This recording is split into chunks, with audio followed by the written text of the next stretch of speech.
Shoulder season, the in-between. A time where landscapes shed their green and await a white coat. When days get darker and nights come sooner. It's also a time for search and rescue volunteers to reflect on a new reality. It is pretty crazy. Crazy, even with a team of 600 volunteers. President of King County Search and Rescue, Jen Brenes, says this was a beast of a year. Last year, our record number of searches was 198. We have hit that now. So we are, anything from this point forward is in excess of what was a record-breaking year last year. They blame it on the pandemic. Over the summer, hiking was one of the only activities deemed safe and distanced. Jen says that brought out not only more hikers, but more inexperienced people on trail. Are there any rescues, especially over the summer, that had you just shaking your head? Many. Hiking in flip-flops, poor choices of gear. It does leave us scratching our heads because it's so avoidable. Among the most common calls, ankle and knee injuries, not having a light source, and getting lost. And then there's the social media effect. Jen says pretty pictures of Washington's landscapes embolden less experienced hikers past their limits.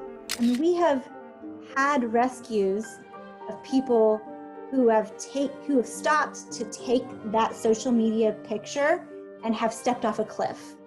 I mean, we see it happen more frequently than you would believe. This summer saw tragedy. People enjoying the outdoors who never came home. The rescuers, too, have been pushed past their limits. We're fatigued. And that's hard to say, right? We're fatigued for a variety of reasons. More calls have put more burden on volunteers, which, like us all, have been impacted by the pandemic. They can't train new volunteers like they have in the past, and some current ones have even lost their day jobs. Our volunteers often are leaving their jobs to go on these rescues, and you can only pull that card so many times with your employer before it starts to become a problem. We're concerned about what the winter and next summer is going to look like, possibly on reduced volunteers. Other challenges, lack of funding. This year was the first year King County Search and Rescue was partially funded by local government. They got $100,000 from the county. That certainly helps, but it's not enough to cover everything.